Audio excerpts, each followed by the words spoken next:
वैशाख मास महत्तम अध्याय 27। हरे कृष्णा, राधे राधे। वैशाख मास समापन के करीब है। एकादशी से वैशाख पूर्णिमा तक महाफल देने वाला समय है। इसमें वैशाख द्वादशी और अधिक पुण्य देने वाली है। वैशाख त्रयोदशी से वैशाख पूर्णिमा को पुष्करणी तिथियां कहा गया है। शास्त्रों में वर्णित है 3 या 5 दिन के वैशाख स्नान से ही इंसान के कई जन्मों के पापों का अंत हो जाता है। अब श्री गणेश जी महाराज और अपने गुरुदेव को याद करते हुए वैशाख मास महत्तम का अध्याय 27 सुनते हैं। गणेश की भक्ति है परम सुखद, ज्योति से है ज्ञान झलकता। जो भी भक्ति करे इनकी, बन जाते ये उसके पालन करता। बोलो गणेश जी महाराज की जय। बिना गुरु नहीं होता जीवन साकार, सर पर होता जब गुरु का हाथ, तभी बनता जीवन का सही आकार। गुरु ही है सफल जीवन का आधार। बोलो गुरुदेव महाराज की जय।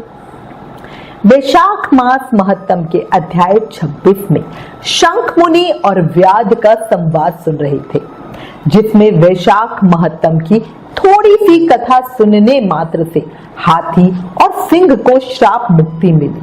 अब आज इस अध्याय में शंख मुनि व्याध को उसके पूर्व जन्म का वृतांत बता रहे हैं। शुरू करते हैं। ऋषि शंख व्याध से बोले, पूर्व जन्म में तुम वेदों के पारंगत विद्वान ब्राह्मण थे। शाकल्य नगर में तुम्हारा जन्म हुआ था। तुम्हारा गोत्र श्रीवत्स और नाम स्तंभ था। उस समय तुम बड़े तेजस्वी समझे जाते थे, पर आगे चलकर किसी वैश्या में तुम्हारी आसक्ति हो गई। उसके संग दोष से तुमने नित्य कर्मों का त्याग दिया और शूद्र की भांति घर आकर रहने लगे। तुम सदाचार शून्य, दुष्ट तथा धर्म कर्मों के त्यागी थे। तो भी उस समय तुम्हारी ब्राह्मणी पत्नी कांतिमती ने वैश्या सहित तुम्हारी सेवा की। वो सदा तुम्हारा प्रिय करने में लगी रहती थी। वो तुम दोनों के पैर धोती, दोनों की आज्ञा का पालन करती और दोनों से नीचे आसन पर सोती थी। इस प्रकार वैश्या सहित तुम्हारी सेवा करती हुई उस दुखी ब्राह्मणी का इस भूतल पर बहुत समय बीत गया। एक दिन तुमने मूली सहित उड़द खाया और तिल मिश्रित निष्पाप भक्षण किया। उस आपथ्य होता है मतलब जो भोजन स्वास्थ्यवर्धक या नहीं होता है ना, उस भोजन से तुम्हें दस्त और उल्टी होने लगी। फिर तुझे बड़ा भयंकर भगंदर रोग हो गया। तुम उस रोग से दिन रात जलने लगे। जब तक घर में धन रहा तब तक वैश्या वहां टिकी रही। बाद में तुम्हारा बचा हुआ सारा धन लेके उसने तुम्हारा घर छोड़ दिया। वैश्या तो क्रूर और निर्दयी होती ही है, तुम्हें छोड़कर दूसरे के पास चली गई। तब तुम रोग से दुखी हो रोते हुए अपनी स्त्री को बोले, हे देवी, मैं वैश्या के प्रति आसक्त और अत्यंत निष्ठुर मनुष्य हूँ, तुम मेरी रक्षा करो। सुंदरी, तुम परम पवित्र हो, मैंने तुम्हारा कुछ भी उपकार नहीं किया।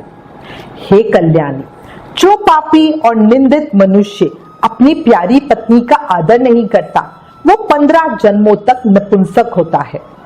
दिन रात साधु पुरुष उसकी निंदा करते हैं।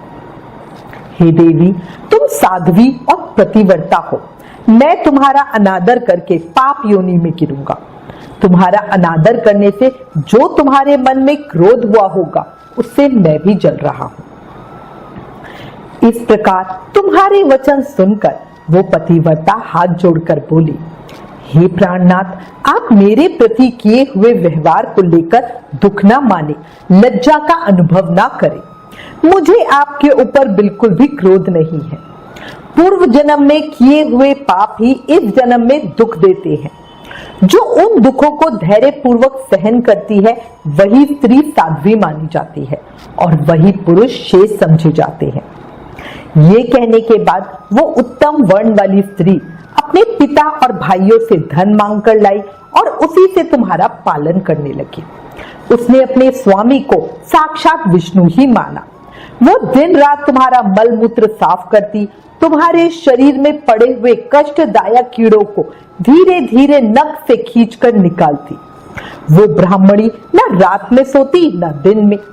तुम्हारे दुख से दुखी हो वो हमेशा प्रार्थना किया करती थी और देवताओं से कहती थी, प्रसिद्ध देवता और पितरों, मेरे स्वामी की रक्षा करो, इन्हें रोगहीन और निष्पाप कर दो। मैं पति के आरोग्य के लिए चंडिका देवी को भैंसे का दही और उत्तम अन्न चढ़ाऊंगी। गणेश जी की प्रसन्नता के लिए मोदक बनवाऊंगी। 10 शनिवारों को उपवास करूंगी तथा मीठा और घी नहीं खाऊंगी। मेरे पति रोगहीन होकर 100 वर्ष तक जिए। इस प्रकार वो देवी प्रतिदिन देवताओं से प्रार्थना करती थी। उन्हीं दिनों कोई देवल नामक महात्मा वहां आए। वैशाख मास में धूप से पीड़ित हो शाम के समय वो तुम्हारे घर में आए। ब्राह्मणी ने महात्मा के चरण धोकर उस जल को मस्तक पर चढ़ाया और धूप से कष्ट पाए हुए महात्मा को पीने के लिए शरबत दिया। प्रातः काल सूर्योदय होने पर मुनि जैसे आए थे वैसे चले गए। कुछ समय बाद तुम्हें सनिपात रोग हो गया। सनिपात रोग होता क्या है? ये एक ऐसी शारीरिक समस्या है जिसमें आयुर्वेद के अनुसार वात, पित्त और कफ तीनों बढ़ जाते हैं। इस वजह से इंसान अपनी मानसिक और शारीरिक संतुलन खो पाता है। ये सनिपात रोग होता है। तो अब शंख मुनि क्या कह रहे हैं? तुम्हारी ऐसी हालत से वो ब्राह्मणी बहुत दुखी हो दिन रात तुम्हारी सेवा करती। एक समय वो ब्राह्मणी सौंठ, मिर्च और पीपल लेकर जब तुम्हारे मुंह में डालने लगी तब तुमने उसकी उंगली काट ली। तुम्हारे दोनों दांत सहसा सट गए और ब्राह्मणी की उंगली का वो कोमल खंड तुम्हारे मुंह में ही रह गया। उंगली काटकर उस वैश्या का ही चिंतन करते हुए तुम मर गए। तब तुम्हारी पत्नी कांतिमती ने कंगन बेचकर बहुत सा ईंधन खरीदा और चिता बनाकर वो साध्वी तुम्हारे पथिक शरीर के साथ उसमें जा बैठी। उसने पति के रोगी शरीर का आलिंगन करके उसके साथ अपने आप को भी चिता में जला दिया। शरीर त्याग कर वो सहसा भगवान विष्णु के धाम में चली गई। उसने वैशाख मास में जो देवल मुनि को शरबत पिलाया और उनके चरणोदक को शीश पर चढ़ाया, इससे उसको योगी गम में परम पद की प्राप्ति हुई। तुमने अंतकाल में वैश्य का चिंतन करते हुए शरीर त्यागा था, इसलिए इस घोर व्याध के शरीर में आए हो और हिंसा में आसक्त हो। उस सब को उद्वेग में डाला करते हो। तुमने वैशाख मास में मुनि को शरबत देने के लिए ब्राह्मणी को अनुमति दी थी। उसी पुण्य से आज व्याध होने पर भी तुम्हें सब सुखों के एकमात्र साधन धर्म विषयक प्रश्न पूछने के लिए उत्तम बुद्धि मिल गई है। तुमने जो सब पापों को हरने वाले मुनि के चरणोदक को सर पर धारण किया था, उसी का ये फल है कि वन में तुम्हें मेरा संग मिला। इस प्रकार तेरे पूर्व जन्म के किए हुए जो पाप और पुण्य कर्म मैंने दिव्य दृष्टि से देखे, वो सब तुझे बतलाए, और जो कुछ तुम्हें गुप्त बात पूछनी हो वो तुम पूछो। तेरा मन शुद्ध हो गया है। हे महामते, अब तेरा कल्याण होगा। मुनि शंख की बात सुनकर व्याध ने पूछा, हे ब्राह्मण, आपने पिछले जन्म का वृतांत सुन मैं बहुत दुखी हो रहा हूं, पर साथ ही वैशाख महात्म सुनकर मुझे सुख भी मिल रहा है। हे ब्राह्मण देव, आपने समस्त शुभ फलों के दाता वैशाख युक्त धर्म भगवान विष्णु के निमित्त बताए हैं।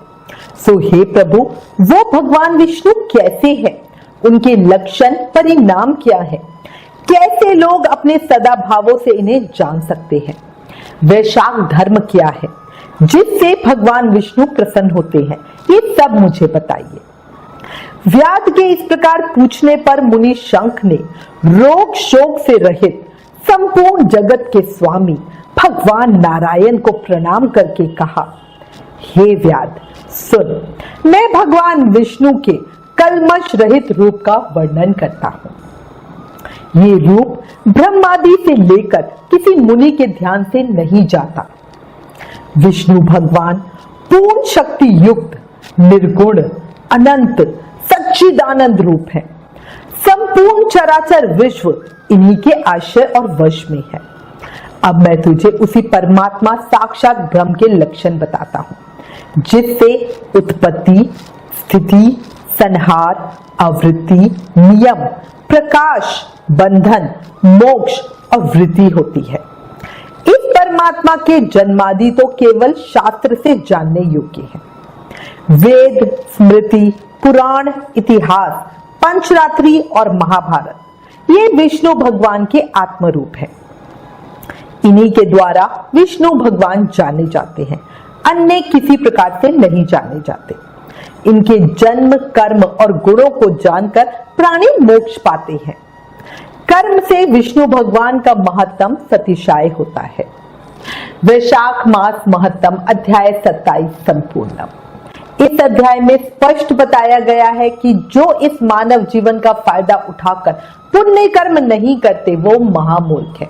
और जो ये कथा सुन रहे हैं, वैशाख स्नान कर रहे हैं, उन पर श्री कृष्ण की साक्षात कृपा है।